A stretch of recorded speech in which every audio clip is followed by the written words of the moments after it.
Hello, this is John T. Rhapsodes Esquire, purveyor of awesome old-school audio stories, bringing you a Western story today from 1897 by Alfred Henry Lewis called The Man from Red Dog. Alfred Henry Lewis walked the earth from 1855 to 1914, growing up in Ohio. He was a lawyer and newspaperman as well as an author of novels and short stories. His most popular writings were his Western Wolfville stories, among which is included today's story. The following story is set in a fictional mining camp called Wolfville in the Arizona Territory before the latter became a state. The narrator is referred to as the Old Cattleman by the author. One question arising from this story is, how far would you go to save a loved one? Hear the words of old. The Man from Red Dog from 1897 by Alfred Henry Lewis. "Let me try one of them cigars," said the old cattleman. It was the pleasant after-dinner hour, and I was on the veranda for a quiet smoke. The old cattleman had just thrown down his paper. The half-light of the waning sun was a bit too dim for his eyes of 70 years. "Whenever I beholds a cigar," said the old fellow, as he puffed voluminously at the cigar I passed over, "I thinks of what that witness says in the murder trial at Socorro." "What was you all doing in camp yourself?" asked the judge of this here witness. "The day of the killing," he said. The witness, uncrossing his legs and letting on he ain't made bashful and uneasy by so much attentions being shown here, said, "Well, I was eating of a few sardines, a drinking of a few drinks of whiskey, a smoking of a few cigars, and a romancing around in general." After this abrupt, not to say ambiguous reminiscence, the old cattleman puffed contentedly a moment. "Now I don't reckon I ever does know who it was that got downed," the old man said. "This here murder trial itself was news to me complete. They was wagging along with it when I trails into Socorro that day, and I merely saunters over to the court that-a-way to hear what was going on. The judge was sort of getting in on the play while I'm listening." "What was the last words of this here gent who's killed?" asked the judge of that witness. "As nearly as I keeps tabs, Judge," says the witness, "the dying statement of this person was 4 aces to beat." "Which if deceased had known Socorro like I does," said the judge, like he's commenting to himself, "he'd surely realize that such remarks is simply suicidal." Again the old cattleman relapsed into silence and the smoke of the cigar. "Well, how did the trial come out?" I queried. "Was the accused found guilty?" "Well, the trial itself didn't really come out. There was a passel of the boys who come into town to see that justice was done, and being that the cattle roundup was going forward at the time, they naturally feels hurried and pressed for time. They all had to be back on the range with their cattle. So the 5th day, when things is loitering along at the trial till it looks like the law has hobbles on, and the word goes round is going to be a week yet before the jury gets action on this miscreant who's being tried, the boys becomes plumb aggravated and wearied out that way. And kicking in the door of the calaboose or local jail, they searches out the felon, swings him to a cottonwood not otherwise engaged, and then justice prevails. Naturally, the trial bogs down right there. After another season of silence and smoke, the old cattleman struck in again. "Speaking of killings, While I'm the last gent to go fostering ideas of bloodshed, I'm some discouraged just now by what I've been reading in that paper about a duel between some Italians, and it surely tries me the way them fellers plays at fighting. It's obvious as stars on a clear night they don't really mean to actually fight. Now I abhors duels and cowers from the mere idea, but after all, business is business, and when folks fight duels, the objects of the meeting ought to be blood, not fooling around. But the way these here European shorthorns fixes it, a gent surely runs a heap more risk of becoming an angel abrupt by attending a Texas cakewalk in a purely social way. Do they ever fight duels in the West? Why, yes, some. My memory comes a cantering up right now with the details of an encounter I once beholds in Wolfville. There ain't no time much throwed away with a duel in the Southwest. The people's mighty extemporaneous that way, and don't go browsing round none sending challenges in writing and that sort of flapdoodle. When a gent notices the signs are getting about right for him to go on the warpath, he picks out his meat, surges up, and declares himself. The victim, who is most likely a mighty serious and experienced person, don't copper the play by making vain remarks, but brings his gun into play surprising. Next it's bang, bang, bang, mixed up with flashes and white smoke, and the duel is then over complete. The gent who still adorns our midst takes a drink on the house, while St. Peter unbars things a lot and arranges the gate and seat checks with the loser in the realms of light. And that's all there is to it. The tide of life again flows onward to the eternal sea, and nary a ripple. Now there was once a Wolfville duel, and I'll tell you about it. The day was blazing hot, and business laying prone and dead just blistered to death. A passel of us is sorta pervading round the dance hall, it being the biggest and coolest store in camp. A Monte game was struggling for breath in a feeble, fitful way in the corner, and some of us was a-watching, and some of us was a-setting round loose a-thinking, but all of us was keeping mum and still, 'cause it was so darn hot. Just then, some gent on a horse goes whooping up the street, a-yelling and a-whirling the loop of his rope, and allowing generally he's having a mighty good time. "Who's this here tumultuous man on the horse?" says Enright, a-regarding of him in a displeased way from the door. "I meets him up the street a minute back," says Dan Boggs, "and he allows he's called the man from Red Dog. He says he took a day off to visit us and aims to lay waste to the camp some before he goes back to Red Dog." About then, the Red Dog man notices an old man who keeps the baile, or dance hall, and his old woman a-fussing with each other in front of the New York store. They's locked horns over a drink or something, and is powwowing mighty unamiable. "Whatever does this here family mean, a-dragging of their domestic brawls out here to offend a sufferin' public fur?" says the Red Dog man, a-surveyin' of him plenty scornful. "Whyever don't they just stay in their own wiki up and fight, and not take to putting it all over town, which ain't in the play none and don't thirst therefore?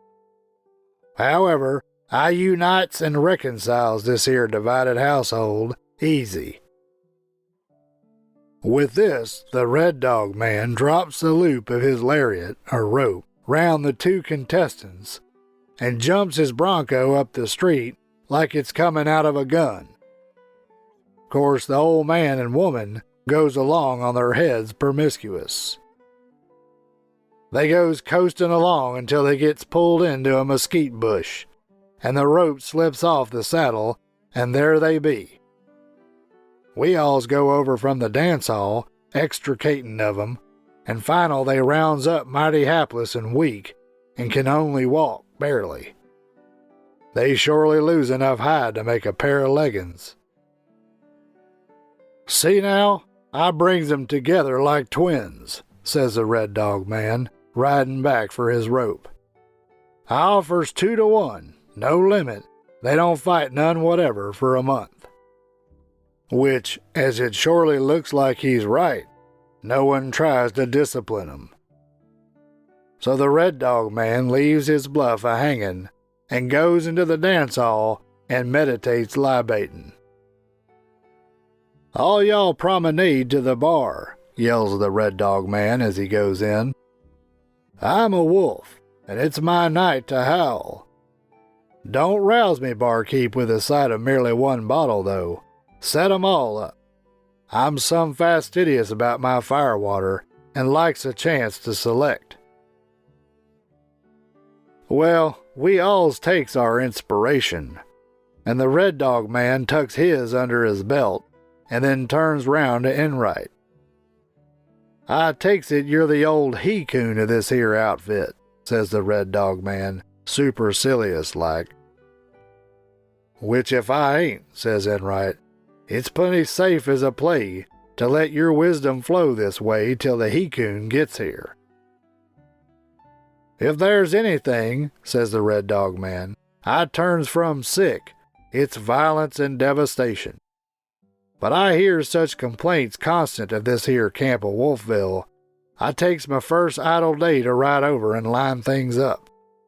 Now here I be, and while I regrets it, I find you alls is a lawless, unregenerate set, a heap sight worse than rumor.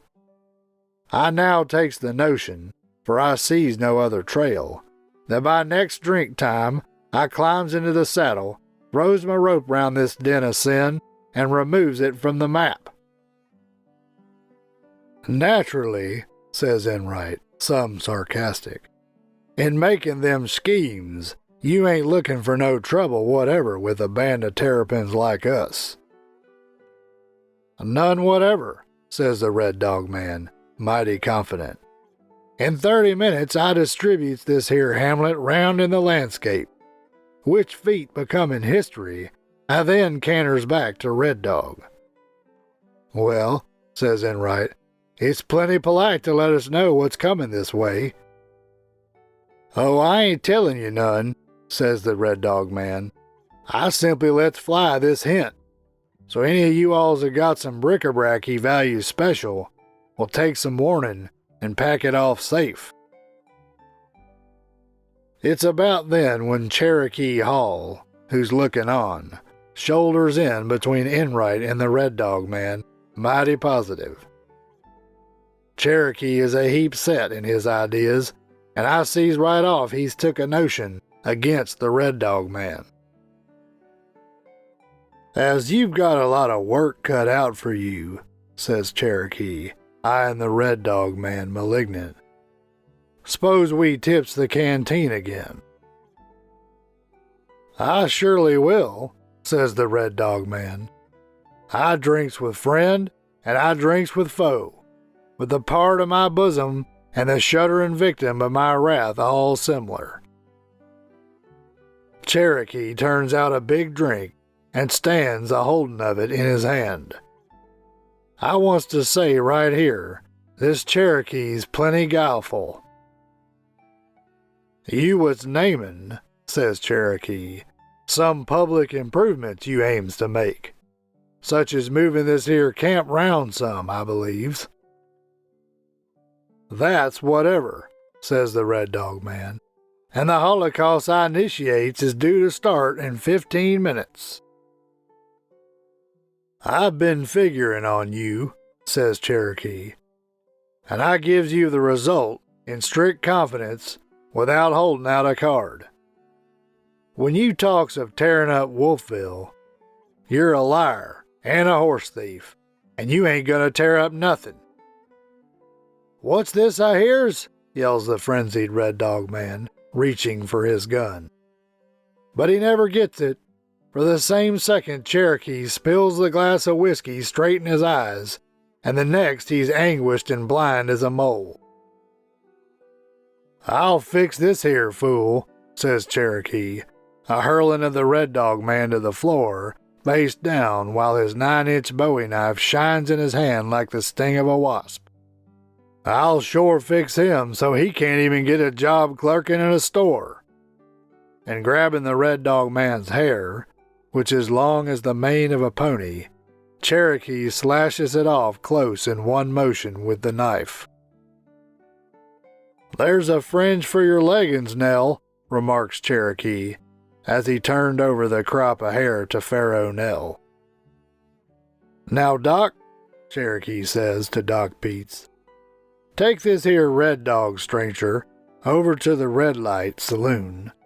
Fix his eyes all right, and then tell him, if he thinks he needs blood in all this, to take his Winchester and go north in the middle of the street.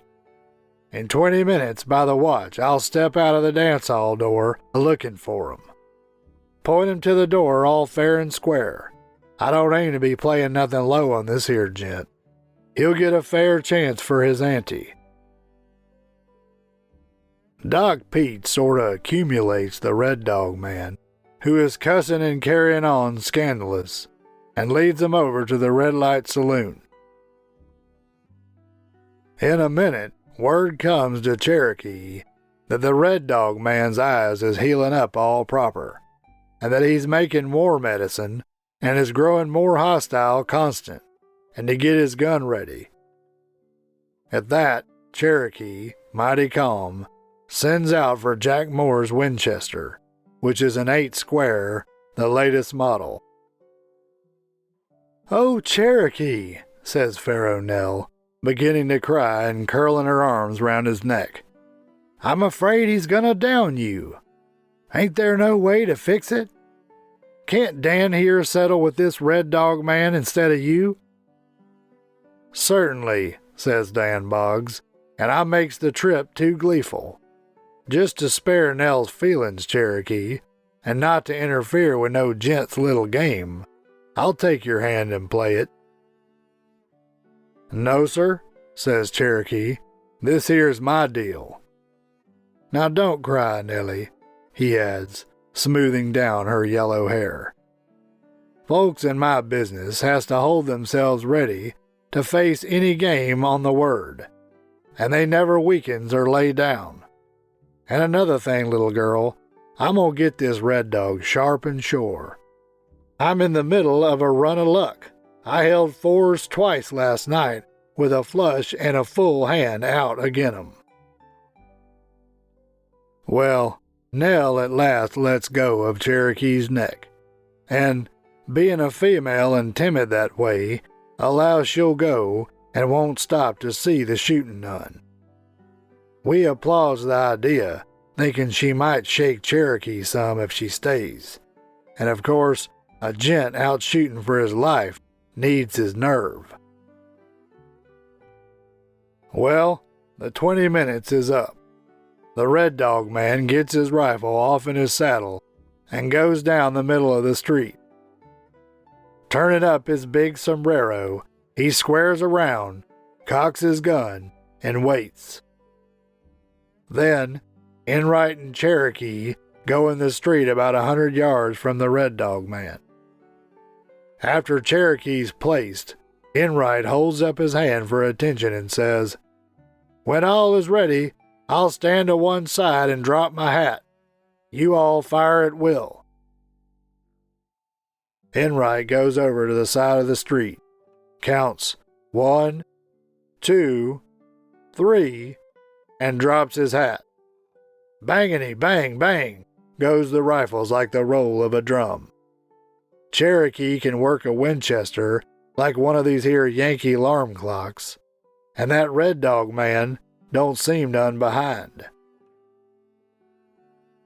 At about the 5th fire, the Red Dog man sorta steps forward and drops his gun, and after standing unsteady for a second, he starts to crippling down at his knees.